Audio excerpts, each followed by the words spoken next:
कार्यक्रम बुटोल टकमा स्वागत छ। म शरण कर्मचारी। बुटोल टकमा हामी राजनीतिक, सामाजिक, सांस्कृतिक, आर्थिक क्षेत्रका विविध विषयमा चर्चा गर्ने गर्छौँ। आजको कार्यक्रम अलिकति राजनीति, अलिकति सामाजिक र अलिकति सरकार सम्बन्धी विषयमा केन्द्रित रहेर छलफल गर्ने प्रयत्न गरेका छौँ। कार्यक्रमको अतिथिको रूपमा उपस्थित हुनुहुन्छ प्रदेश नम्बर 5 का प्रदेश सरकारका सामाजिक विकास मन्त्री सुदर्शन बराल। सुदर्शन बराल त्यो व्यक्तित्व जुन व्यक्तित्व कुनै बेला जनयुद्धको एउटा योद्धा, एउटा कमान्डर हुनुहुन्थ्यो। सुदर्शन बराल तत्कालीन माओवादीको पोलिट ब्युरोको सदस्य र यति बेला नेपाल कम्युनिस्ट पार्टी नेकपाका प्रदेश नम्बर 5 प्रदेश कमिटीका सदस्य। पार्टी एकीकरणपछि जसरी पार्टी सबैभन्दा ठुलो बनेको छ र मुलुकमा 2/3 बहुमतसहित राज्यको नेतृत्व गरिरहेको छ, यति बेला नेपाल कम्युनिस्ट पार्टी नेकपाका माथि विगत लामो समयदेखि नेपाली कम्युनिस्ट आन्दोलनले जनतामा दिएका सपनाहरू पुरा गर्ने अभिभारा पनि आएको छ। सँगसँगै छरिएर रहेका कम्युनिस्टहरूलाई एकीकृत गर्दै, गोलबन्द गर्दै एउटा शक्तिशाली कम्युनिस्ट पार्टी निर्माणको अभिभारा पनि यति बेला नेपाल कम्युनिस्ट पार्टीको काँधमा आएको छ। पछिल्लो समय दुईजना अध्यक्षका बीच आलो पालो सरकार चलाउने विषयले राजनीतिक तरङ्गित भएको छ। आज अलिकति यस विषयमा पनि चर्चा गर्नेछौँ। स्वागत छ सुदर्शन बरालजी। धन्यवाद। पहिला बजेटबाट सुरु गरौँ। अर्थमन्त्रीले 15 गते बजेट प्रस्तुत गर्नुभएको छ।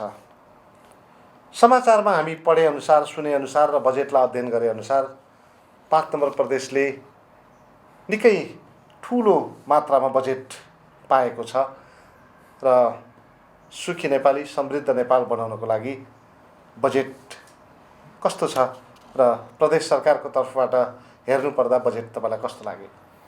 बजेटको हिसाबले हेर्दा अब यसको धेरै विषयहरू हामीले अलि डेप्थमा अध्ययन गर्न त बाँकी नै छ। फेरि पनि हामीले सरसर्ती गरेको अध्ययनमा नेपाली जनताले अपेक्षा गरे अनुरूप सामाजिक कल्याणको क्षेत्रमा, भौतिक पूर्वाधारको क्षेत्रमा र सबै क्षेत्रमा यसले एउटा चाहिँ उत्साह जगाउने हिसाबले बजेट आएको छ र धेरै जनसमुदायहरू, ज्येष्ठ नागरिकदेखि लिएर अनेक समुदायहरूको समस्यालाई सम्बोधन गर्ने प्रयत्न गरेको छ। बेरोजगार युवाहरूको समस्यालाई सम्बोधन गर्ने प्रयत्न गरेको छ।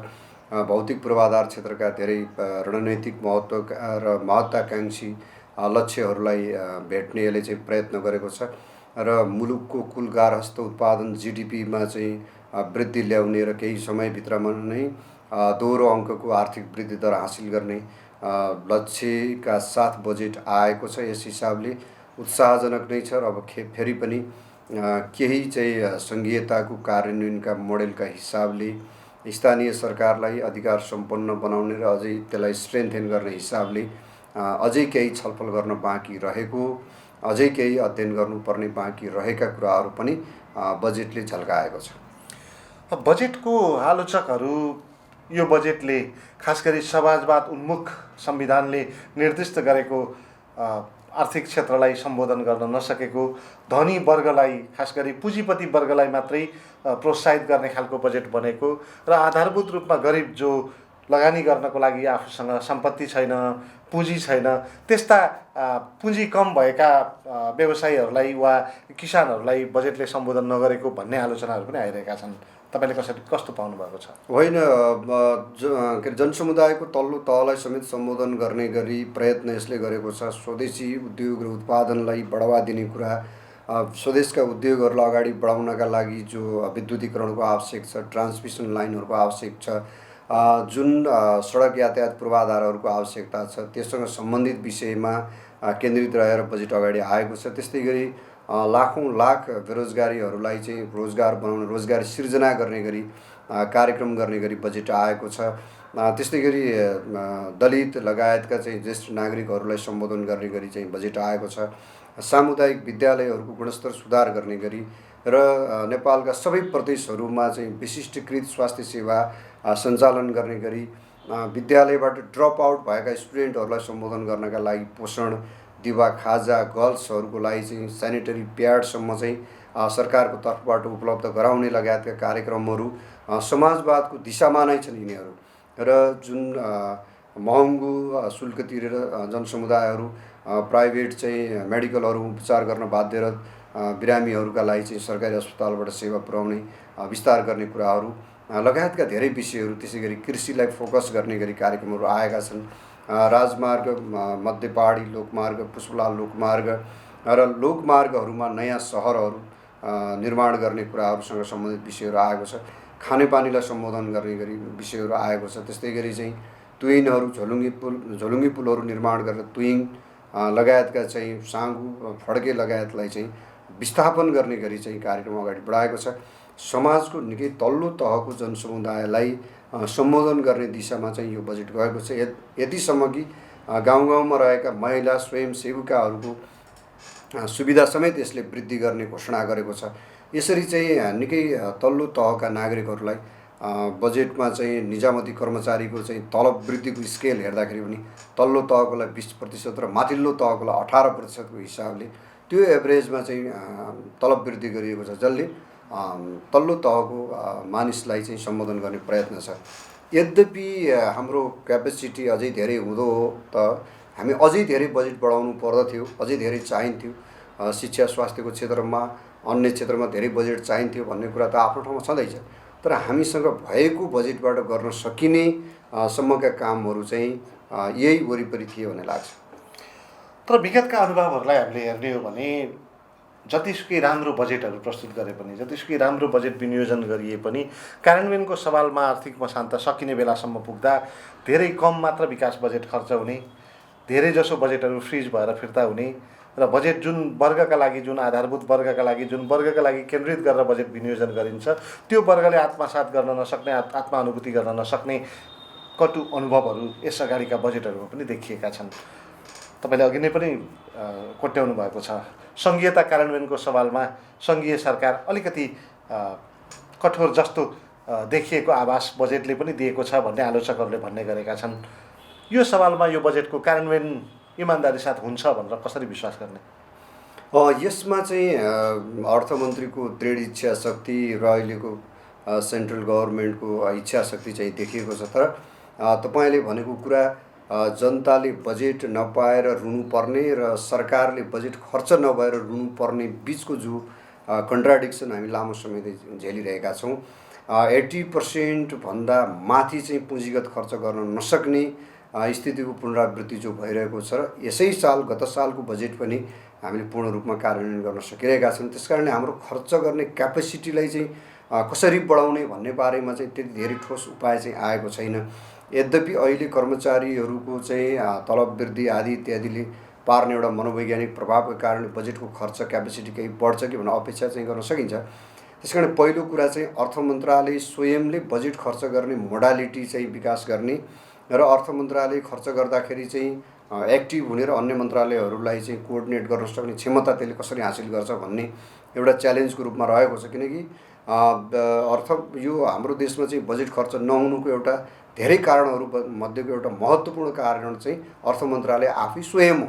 अर्थ मन्त्रालयले आफैले गर्ने ढिलासुस्ती, उसले बनाएका धेरै लामा प्रकारका चाहिँ कार्यविधिहरू र सानो सानो रकममा का लागि पनि अर्थ मन्त्रालय, सबै मन्त्रालय चाहिँ अर्थ मन्त्रालय धाउनु पर्ने, कुर्नु पर्ने, अन्य मन्त्रालयका सहसचिवहरूले चाहिँ अर्थ मन्त्रालयको सेक्सन अफिसरको पछाडि लाग्नुपर्ने जुन संस्कार शैलीको विकास अर्थ मन्त्रालयले गरेको छ त्यसलाई करेक्सन गरेन भने अहिले पनि चाहिँ बजेट कार्यान्वयनको सम्भावना चाहिँ कम हुन्छ, एक। र दोस्रो कुरा चाहिँ बजेटले केही कुरा उम्ल्याउन खोजेको छ भने परियोजनाहरूमा चाहिँ परियोजना प्रमुख चाहिँ बाहिरबाट पनि हायर गर्न सकिने, हिजोको पर्मानेन्ट जुन थाई चाहिँ कर्मचारी छ त्यो चाहिँ परियोजना प्रमुख हुने चलन छ। तर अब चाहिँ ठुला ठुला परियोजनाहरूमा एउटा चाहिँ हायर गरेर बाहिरबाट प्रतिस्पर्धा गराएर बाहिरको मान्छेलाई पनि परियोजना प्रमुख बनाएर लिएर आउन सक्ने र त्यो कार्यक्रम जस्तो कुनै एउटा ठुलो सडक, अरबौँको सडक छ भने त्यो सडक निर्माणको परियोजना प्रमुख हामीले बाहिरबाट ल्याउन सकियो भने, जस्तो अहिले चाहिँ सिनियर डिभिजनल इन्जिनियरहरू अथवा डिभिजनल इन्जिनियरहरू जाने चलन छ। त्यसको ठाउँमा अर्कोलाई राख्ने, त्यस्तै अरू विभिन्न परियोजनाको प्रमुख बाहिरबाट हायर गर्न सक्ने प्रावधान पनि ल्याएको छ। यदि योलाई चाहिँ हामीले कार्यान्वयनमा ल्याउन सक्यौँ भने बजेट खर्च हुन सक्ने सम्भावना बढी छ। र अब मलाई लाग्छ कि आगामी वर्षदेखि जो वित्तीय चाहिँ आयोग जुन बनेको छ, वित्तीय आयोगले चाहिँ काम सुरु गरिसकेपछि बजेटको मोडालिटी चाहिँ बदलिन्छ। अहिले पनि चाहिँ ठुला चाहिँ रकमको भोल्युम चाहिँ केन्द्रीय मन्त्रालयहरूमा राखिएको छ, जुन चाहिँ प्रदेश सरकार स्थानीय सरकारले गर्न सक्ने कार्यक्रमहरूलाई माथि होल्ड गरेर राखेको छ, जसका कारणले पनि चाहिँ धेरै हाम्रा योजनाहरू एउटा टेबलबाट अर्को टेबलमै हिँड्दै समय जाने अवस्था छ। त्यसलाई अन्त्य गर्नका लागि चाहिँ ती बजेटहरूलाई, ती पावरहरूलाई प्रदेश र स्थानीय तहमा डेलिभर गरियो भने बजेट चाहिँ नि कार्यान्वयनको क्यापेसिटी बढ्ला। र अब जहाँसम्म यो सशर्त प्रोग्राम अन्तर्गत के कार्यक्रम चाहिँ मन्त्रालयहरूले पठाउँछन् भन्ने कुरा हालसम्म क्लियर भइसकेको छैन। मलाई लाग्छ सशर्तसम्मको कार्यक्रमहरू चाहिँ हामीले हेरिसकेपछि त्यसमा धेरै अनुमान चाहिँ हामी गर्न सक्छौँ। यहाँले फेरि पनि कोट्याउनु भएको छ, यति बेला मुलुक सङ्घीयतालाई संस्थागत गर्ने चरणमा पनि छ। नयाँ प्रयोगको रूपमा सङ्घीय सरकारहरू बनेका छन्, गाउँ गाउँसम्म स्थानीय सरकारको अनुभूति जनताले गर्दैछन्। तर सङ्घीय सरकार स्थानीय सरकारलाई बलियो बनाउनुको साटो कमजोर बनाउँदै गइरहेको छ र कमजोर बनाउने कार्यमा उद्देश्य छ भनेर भनियो भने के फरक पर्छ?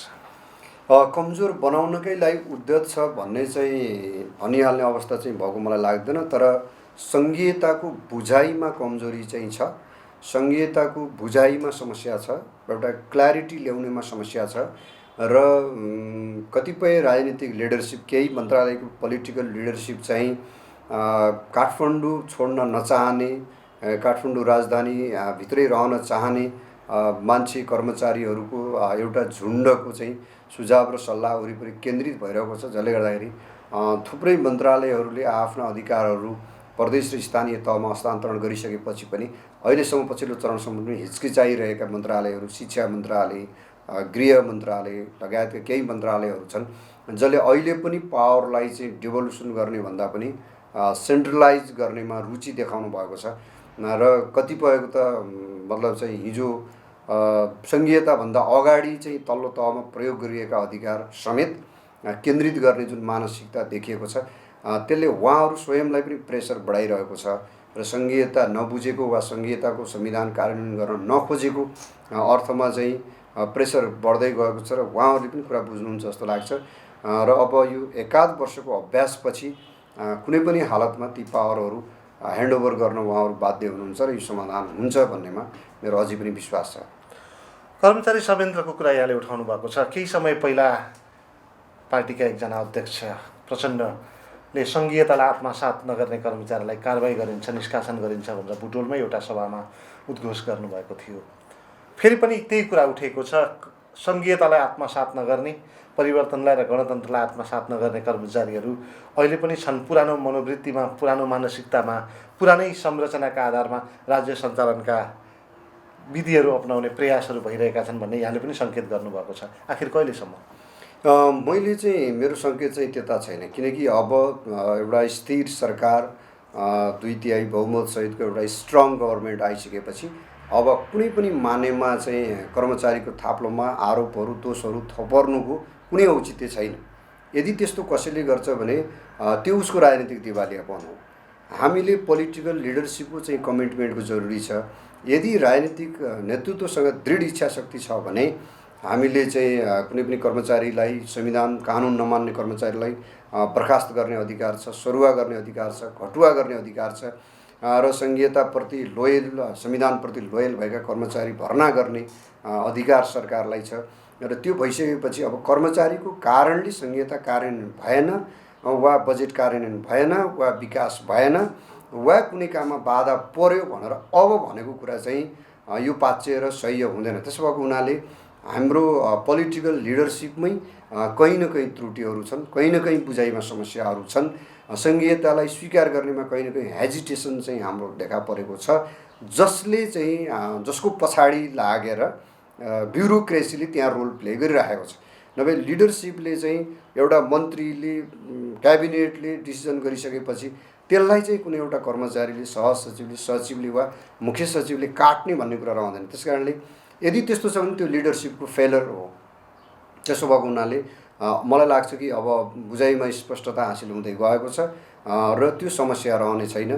छिटोभन्दा छिटो संहिता कार्यान्वयन हुनेछ र एकाधजना चाहिँ ब्युरोक्रेसीभित्र चाहिँ संहितालाई आत्मसात गर्न नचाहने, स्वीकार गर्न नचाहने यदि कोही छन् भने त्यसलाई चाहिँ सरकारले कुनै घोषणा गर्नु पर्दैन। ती स्वत पाखा लाग्छन्, किनारा लाग्छन्।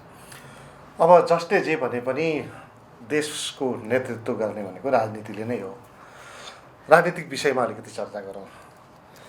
पार्टी एकीकरण भएको 1 वर्ष भएको छ। जेठ 3 गते पछिको अवधि भनेको 1 वर्षभन्दा पछाडिको अवधिमा पार्टी एकीकरणको चरण अगाडि बढिरहेको छ। अहिलेसम्म पनि अधिकांश जिल्लाहरूमा संयुक्त जिल्ला कमिटीहरू बन्न नसकिरहेको अवस्था छ। पार्टी साङ्गठनिक रूपमा एकता भए पनि भावनात्मक रूपले एकता भएको छैन। कतै संघीयताको कार्यान्वयनको सवालमा पनि हिजो संघीयताको पक्षमा बलिदान गर्ने एउटा शक्ति र शान्ति प्रक्रियाको लागि सम्झौता गरिदिएर आएको एउटा अर्को शक्ति, संघीयतालाई स्वीकार गरेर आएको अर्को शक्ति, यो भावनाले कतै संघीयता धरापमा पर्ने खतरा त छैन? के देख्नुहुन्छ? पहिलो कुरा चाहिँ पार्टी एकताको जुन विषय छ यो अलिकति बृहत छ र यसको त्यही उचाइबाट यसलाई अध्ययन गरिनुपर्छ भन्ने मेरो सबैलाई आग्रह छ।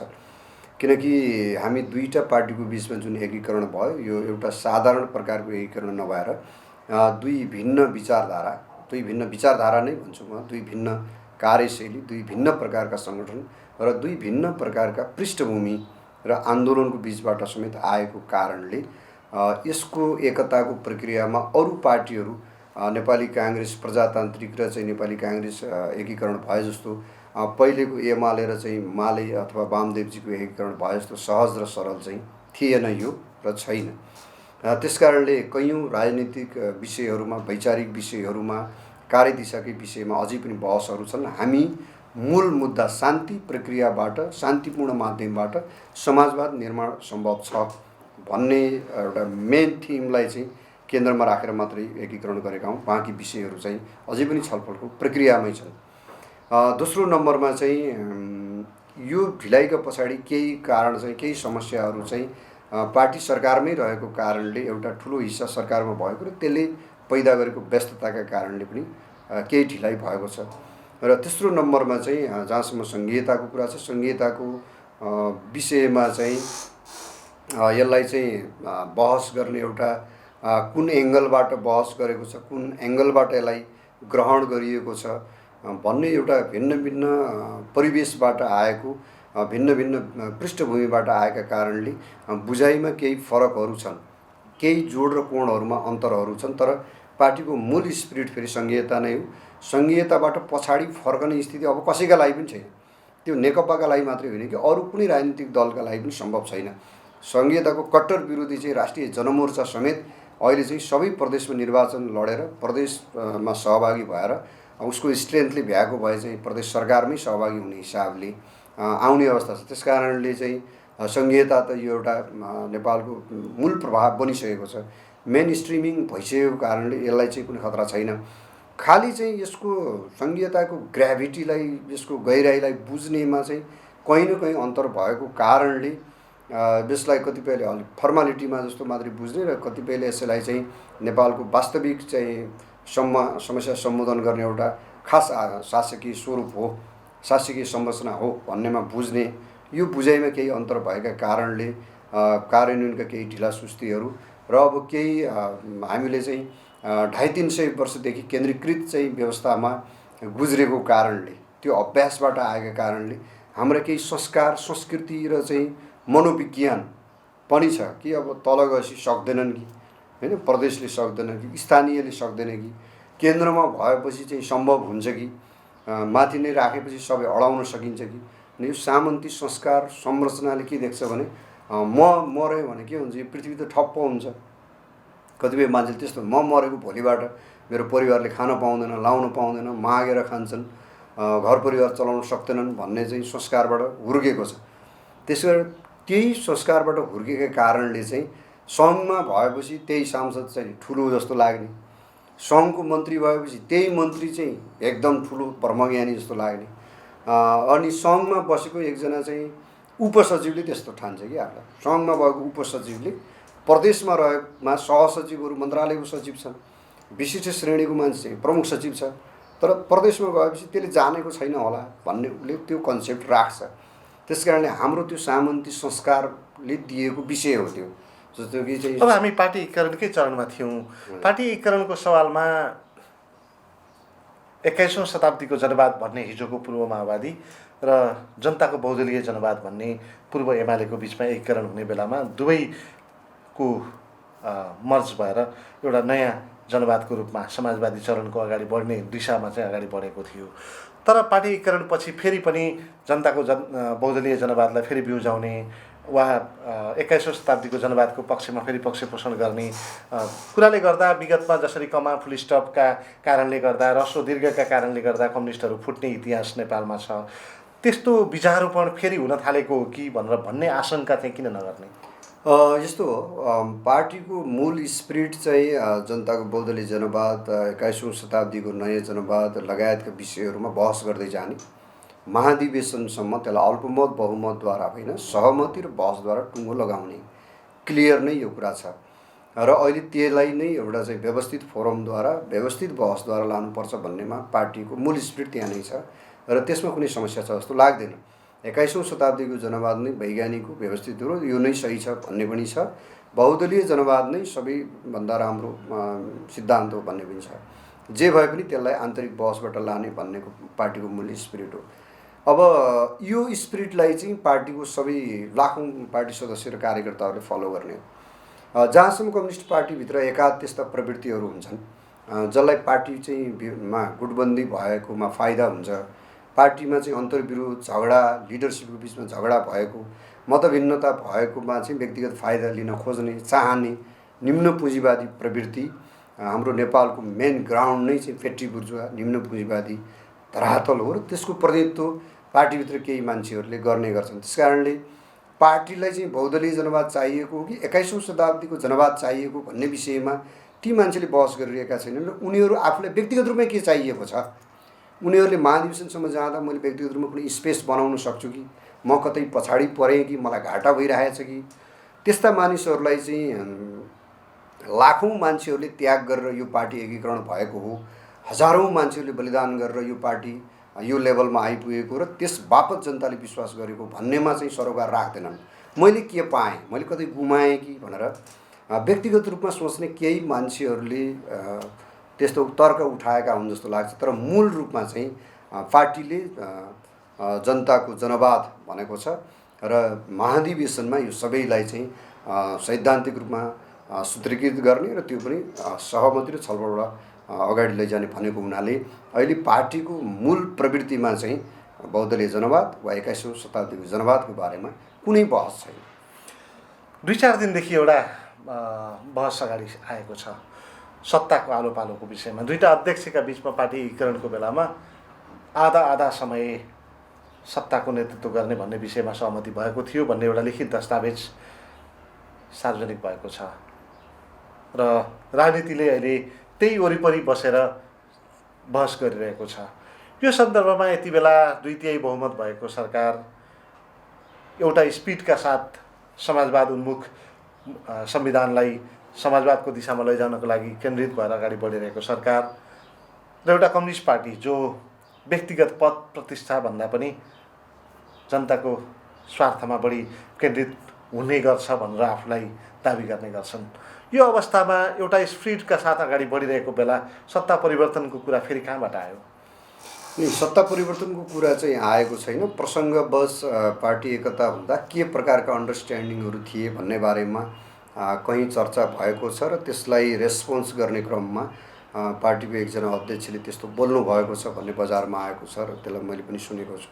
र त्यही अन्तर्वार्तालाई पनि राम्रोसँग हेर्दाखेरि उहाँको खास गरी कमरेड प्रचण्डको उहाँकै आफ्नै चाहिँ भोइसमा नै के भनेको छ भने सत्ता परिवर्तन ठुलो कुरा होइन र व्यक्तिगत रूपमा मेरो लागि पद ठुलो कुरा होइन, पार्टी र आन्दोलनलाई अगाडि बढाउने कुरा र हामीले निर्वाचनमा जनताबाट म्यान्डेट जे विषयमा लिएका छौँ, हामीले समाजवाद निर्माण गर्ने लामो समयदेखिको राजनीतिक अस्थिरता, अन्योलता र सङ्क्रमणलाई चिर्ने र त्यो राजनीतिक स्थिरतालाई आर्थिक समृद्धिमा बदल्ने जुन म्यान्डेट लिएका छौँ, आर्थिक समृद्धि, सुशासन र समाजवाद, त्यो मतलब चाहिँ त्यो म्यान्डेटलाई एड्रेस गर्न सक्ने कि नसक्ने, यदि पार्टीको लिडरसिपमा गभर्मेन्ट हुँदाखेरि त्यो सकेनौँ भने चाहिँ त्यो गाह्रो कुरा हो, त्यो अप्ठ्यारो कुरा हो भन्ने हिसाबले नै उहाँले एड्रेस गर्नुभएको छ। र सही ढङ्गले हामीले जनतालाई चाहिँ सम्बोधन गरिराख्छौँ, हामीले त्यो म्यान्डेट अनुसार गइरहेका छौँ भने सत्ता ठुलो कुरा होइन भनेर नै उहाँले क्लियरिफाई गर्नुभएको छ। यद्यपि अन्डरस्ट्यान्डिङ चाहिँ दुईवटा पार्टीलाई लैजाने बेलामा टेक्निकल कुरा हो। अघि हामीले जो नीतिगत कुराहरूको चर्चा गऱ्यौँ, भदौली जनवाद, 21औं शताब्दीको जनवाद, केन्द्रीय समितिको निर्माण, निर्वाचन चिन्हदेखि लिएर हरेक विषय, त्यसबाहेक चाहिँ नेताहरूको व्यवस्थापन कसरी हुन्छ, अध्यक्षहरू कसरी चाहिँ बन्छन् वा सरकारलाई कसरी चलाउँछौँ भन्ने बारेमा जुन आलो पालो गर्ने लगायतका विषयहरू आएका छन्, ती विषयहरूलाई चाहिँ त्यसरी रेस्पोन्स मात्रै गरिएको होला भन्ने लाग्छ। तर अहिले नै चाहिँ पार्टीको तर्फबाट सत्ताको बाँडफाँड गर्ने वा आलो पालो गर्ने वा अरू कुरा गर्ने कुरा चाहिँ महत्त्वपूर्ण कुरा होइन। महत्त्वपूर्ण कुरा फेरि पनि जनताको म्यान्डेटलाई चाहिँ सम्बोधन गर्ने र पार्टी एकीकरणका बाँकी कामहरू, बाँकी प्रक्रियाहरूलाई कम्प्लिट गर्ने र जनतालाई चाहिँ यो एकीकृत कम्युनिस्ट पार्टीले नेपालको नेतृत्व गर्न सम्भव छ र यसको नेतृत्वमा नयाँ नेपाल बन्छ भन्ने सन्देश दिने नै। खैर अब यो सङ्गठन र विचारको विषयलाई त महाधिवेशनले सम्बोधन गर्ने नै छ। महाधिवेशनपछि एउटा विचार वा एउटा सङ्गठनको नेतृत्व वा विचारको नेतृत्व गरेर अगाडि बढ्ने नै छ। फेरि पनि अब सत्ताको कुरा आउँछ, राज्य सत्ताको नेतृत्व सम्हाल्ने कुरा आउँछ। दुईवटा अध्यक्षको प्र्याक्टिस नेपालमा कम्युनिस्ट आन्दोलनमा पहिलोपटक भएको छ। यति बेला एउटा अध्यक्षले सरकार चलाउँदा अर्को अध्यक्षले पार्टीको कार्यकारी भूमिका पाउनुपर्ने भन्ने प्रश्न पनि कार्यकर्ता लेभलबाट चाहिँ आउने गरेका छन्। एउटा अध्यक्ष पार्टीको नेतृत्व गर्दा अर्को अध्यक्षले चाहिँ सरकारको नेतृत्व गर्ने कुराहरू पनि आइरहेका छन्। अब एउटै अध्यक्षले पार्टीको पनि सरकारको पनि नेतृत्व गर्ने कुराको कहीँ कतैबाट फरक मत वा विरोधका कुराहरू पनि आउन सक्ने सम्भावना छ। एउटा मफसलमा बसिरहेको, एउटा जिल्लामा, एउटा क्षेत्रमा, कार्यक्षेत्रको मोर्चामा हिँडिरहेको एउटा कार्यकर्ताको दृष्टिबाट हेर्दाखेरि हुनुपर्ने चाहिँ के हो? तपाईँले उठाएको कुरा चाहिँ पार्टीभित्र उठेको छलफल चलेकै विषय हो र त्यो कुरा चाहिँ एकाधसम्म सही नै छ। तर पनि फेरि पनि हाम्रो धारणा के हो भने जे भए पनि हामीले एउटा ठुलो मुभमेन्टलाई एकीकरण गरेका कारणले जसरी गर्दाखेरि पनि त्यो चाहिँ एउटा अन्डरस्ट्यान्डिङमा, त्यो चाहिँ खुला र स्वस्थ छलफलको बिचबाट र सहमतिको बिचबाट हुन जरुरी छ। कसैले कसैलाई चाहिँ आरोपित गरेर वा प्रेसरमा राखेर अध्यक्ष र प्रधानमन्त्री बाँड्ने वा आलो पालो गर्ने वा एकैजनाले लिइरहने कुरा चाहिँ सम्भव छैन। त्यस कारणले चाहिँ एउटाले अध्यक्ष, एउटाले प्रधानमन्त्री लिइरहँदा वा पालो पालो गरिरहँदा के गर्दा चाहिँ मुभमेन्टलाई सही ढङ्गले चाहिँ एकताको भाव दिन सकिन्छ र सिङ्गो मुलुकलाई युनाइट गर्न सकिन्छ भन्ने कुरा चाहिँ केन्द्रीय समितिमा वा स्थायी समितिमा र एउटा प्रकारको चाहिँ खुल्ला छलफलद्वारा, स्वस्थ छलफलद्वारा मात्रै निर्णय लिन सकिन्छ र त्यसो गर्दाखेरि चाहिँ त्यसले सिङ्गो आन्दोलनलाई चाहिँ हित गर्छ, फाइदा गर्छ, आम जनतालाई गोलबद्ध गर्न सकिन्छ। नभए जुन सत्ताका लागि चाहिँ विभिन्न प्रकारका चाहिँ षड्यन्त्रहरू, गुटबन्दीहरू, अल्पमत बहुमतका कुराहरू जो धेरै पटक अभ्यास भएका छन्, फुट्नेसम्म जाने कुराहरू छन्, यो चाहिँ अहिले जनतालाई, कार्यकर्तालाई सह्य छैन र त्यस्तो गरिनु हुँदैन। जति बहस आएका छन् त्यसलाई स्वस्थ ढङ्गले गर्ने र जुन प्रक्रियामा गए पनि छलफल र सहमतिद्वारा र त्यो खुल्ला आम जनताले र कार्यकर्ताले थाहा पाउन सक्ने गरी एउटा मापदण्ड बनाएर मात्रै गरिनु पर्दछ भन्ने चाहिँ मेरो मान्यता छ। अब अलिकति फरक प्रसङ्गमा जाउँ। तपाईँसँगै लड्नुभएका, तपाईँसँगै हतियार बोकेका, तपाईँसँगै युद्धको मोर्चामा भएका साथीहरू यति बेला तपाईँहरूकै विरुद्ध गाउँटोलमा बम बनाउने, बम राख्ने र सत्तालाई असफल बनाउने, अझै पनि जनयुद्ध जारी छ भन्दै अगाडि बढ्ने चरणमा हुनुहुन्छ। हिजो एउटै मोर्चामा, एउटै कम्युनमा सँगै बसेर एउटै थालमा खाएका ती साथीहरू यति बेला फरक ढङ्गले अगाडि बढिरहेको छ।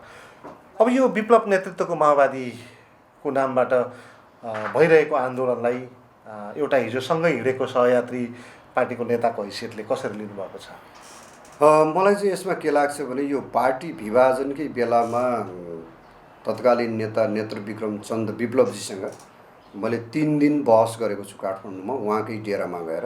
म त्यति बेला संविधान सभा सदस्य थिएँ र मैले के भनेको थिएँ उहाँलाई भने, र अहिले पनि भन्छु भने, समाजमा समस्याहरू छन्, उहाँले भनेको कुरा सही छ।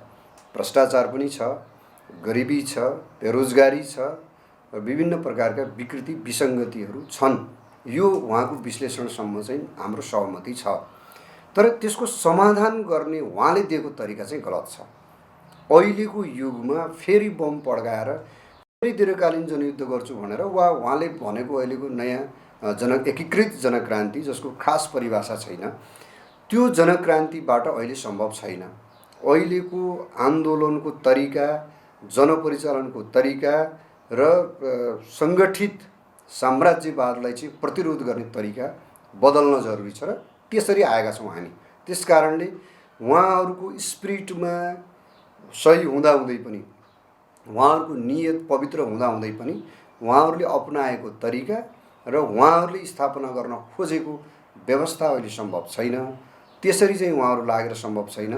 हामीले संविधानमा सार्वभौम सत्ता र भौगोलिक अखण्डता बाहेक अरू सबै चाहिँ परिवर्तन गर्न सक्ने गरी चाहिँ संविधान बनेको छ।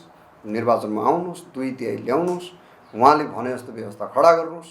यस्तो ओपन स्पेस भएको बेलामा लुकेर गर्छु भनेर चाहिँ त्यो सम्भव छैन। र उहाँले जो तौर तरिका अपनाउँदै हुनुहुन्छ त्यसले उहाँलाई चाहिँ समाजबाट अलग गराउँदै हुनुहुन्छ, र कहिले नभेटिने चाहिँ गन्तव्य नभेटिने बाटो उहाँले हिँड्नु भएको छ। त्यसकारणले यसलाई बन्द गर्न र खुला जनपरिचालनको माध्यमबाट आउन म अपिल पनि गर्न चाहन्छु। अब अलिकति थोरै समय बचेको छ, थोरै समय अलिकति प्रदेश सरकारकै कुरा गरौँ। 5 नम्बर प्रदेशको सामाजिक विकास मन्त्री हुनुहुन्छ। 5 नम्बर प्रदेश जो जनयुद्धको नेतृत्वदायी भूमिका खेलेको रोल्पा, रुकुम, जहाँबाट युद्ध सुरु भएको थियो, त्यो क्षेत्र पनि हो। पछौटेपन, अशिक्षा, बेरोजगारका नाममा चाहिँ यहाँहरूले जनयुद्धलाई सङ्गठित गर्नुभएको थियो, र जहाँ हेपिएका, पिल्सिएका र अन्यायमा परेका जनताहरूलाई एउटा जनयुद्धको बुटी दिएर तपाईँहरू युद्धको सङ्गठित गरेर अगाडि बढेको क्षेत्र पनि हो। त्यो प्रदेशको सामाजिक विकास मन्त्रीको हैसियतले भन्नुपर्दा सामाजिक विभेदहरूलाई कसरी पहिचान गर्नुभएको छ र 5 नम्बर प्रदेशको सामाजिक अन्तर्विरोधलाई कसरी समाधान गर्दै हुनुहुन्छ? मैले चाहिँ तपाईँले स्मरण गराए जस्तै म ती ठाउँहरू, रोल्पा, रुकुम लगायतका स्थानहरूमा चाहिँ जनयुद्धको क्रममा नै पुगेको छु, र म मन्त्री भइसकेपछि नै पुगेँ। र केही दिन पछाडि तत्कालै म पूर्वी रुकुम एउटा विशेषज्ञ स्वास्थ्य शिविरसहित पूर्वी रुकुमको निकै दुर्गम ठाउँ कोलमा चाहिँ डाक्टरहरूसहित म त्यहाँ जाँदैछु। त हाम्रो प्रदेशको समग्रमा हेर्दाखेरि सामाजिक हिसाबले चाहिँ 3-4वटा मनोविज्ञानहरू यहाँ छन्। एउटा चाहिँ मगरात मनोविज्ञान छ, एउटा चाहिँ आर्यन मनोविज्ञान छ, र अर्को थारुवानको मनोविज्ञान छ। त्यस्तै धार्मिक हिसाबले हिन्दू, मुस्लिम, बुद्धिस्ट लगायतको मनोविज्ञान छ। त्यस्तै हिसाबले लुम्बिनी, राप्ती र भेरीको मनोविज्ञान छ। हिमाल, पहाड, तराई यो प्रकारको छ। र यसलाई अलिकति ठोस गरेर हेर्दाखेरि चाहिँ हाम्रो प्रदेशको समस्यामा सामाजिक हिसाबले म के देख्छु भने, एउटा चाहिँ ठुलो स्केलमा हाम्रोमा चुनौतीको रूपमा बालविवाह छ, जसको न्यूनीकरण कसरी गर्ने भनेर त्यो कार्यक्षेत्र नै हाम्रो मन्त्रालय भएको हुनाले हामी त्यसमा लागिरहेका छौँ। र अर्को चाहिँ बालबालिकाहरूको कुपोषणको चाहिँ समस्या निकै ठुलो स्केलमा छ। त्यस्तै गरी चाहिँ महिलाहरूको बेरोजगारी र सिपयुक्त बनाउन नसक्ने निकै ठुलो स्केलको समस्या छ। र स्वास्थ्यको हिसाबले पनि महिला, बालबालिका र ज्येष्ठ नागरिक जस्ता संवेदनशील क्षेत्रमा चाहिँ हाम्रो पहुँच निकै कमजोर छ, र त्यसलाई बढाउने हाम्रो प्रयत्न रहिआएको छ।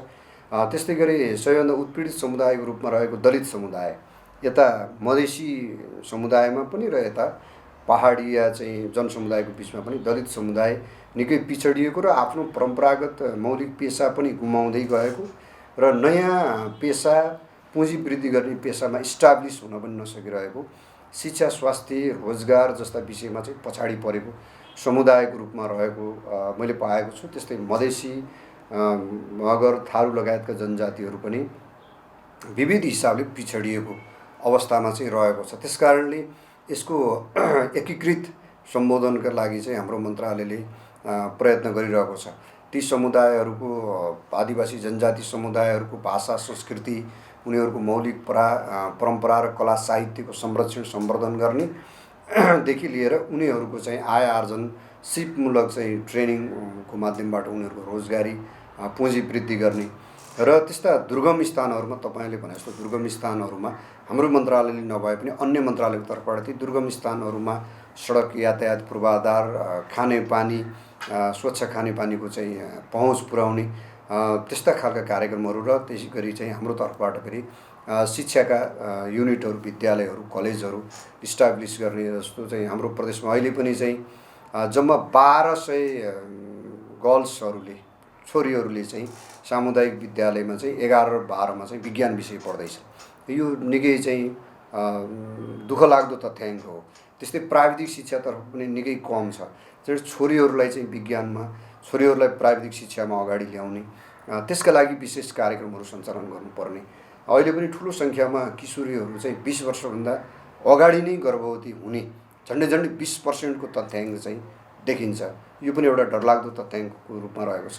उनीहरूलाई प्रजनन स्वास्थ्यको रूपमा जानकारी गराउने, त्यसै गरी चाहिँ उनीहरूको स्वास्थ्य सुरक्षाको लागि पनि विशेष व्यवस्थाहरू गर्ने लगायतका चुनौतीहरू चाहिँ हाम्रो प्रदेशमा रहेका छन्। त्यस्तै गरी अपाङ्गहरूको, लैङ्गिक अल्पसङ्ख्यकहरूको पनि निकै डरलाग्दो नै तथ्याङ्क छ र त्यसलाई चाहिँ सम्बोधन गर्नका लागि पनि चाहिँ विशेष कार्यक्रमहरू सञ्चालन गर्नुपर्ने अवस्था छ। हामी त्यो प्रयत्न गरिरहेका छौँ र मैले अगाडि सुरुमा भने जस्तै बजेटमा सम्बोधन गर्ने बेलामा चाहिँ प्रदेश सरकारको भूमिकालाई अलिकति चाहिँ केन्द्रबाट खुम्च्याउन खोजिएको कि भन्ने प्रकारको अनुभूति हुन्छ, जहाँ चाहिँ हामीले व्यवस्थित योजना बनाउन प्रयत्न गर्दाखेरि पनि हाम्रो बजेटका कारणले हामी खुम्चिनुपर्ने अवस्था छ। तर मेरो अपेक्षा छ यो स्थितिको छिटै अन्त्य हुनेछ। आफ्नो अमूल्य समय प्रदान गरेर हामीसँग आज समसामयिक विषयमा छलफल गर्नको लागि उपस्थित भइदिनु भएकोमा हाम्रो तर्फबाट तपाईँलाई धेरै धेरै धन्यवाद। धन्यवाद। आदरणीय दर्शक, बुटोल टकको आजको निर्धारित समय सकिएको छ। अर्को हप्ता अर्को विषयका साथ हामी उपस्थित हुने नै छौँ। क्यामेरामा दिनेश श्रेष्ठका साथ म शरण कर्मचारी यहाँबाट बिदा हुन्छु। गाउँ, सहर र दुनियाँ बिउजाउने हाम्रो अभियान जारी छ। तपाईँ एबिसी न्युज हेर्दै गर्नुहोला। नमस्कार।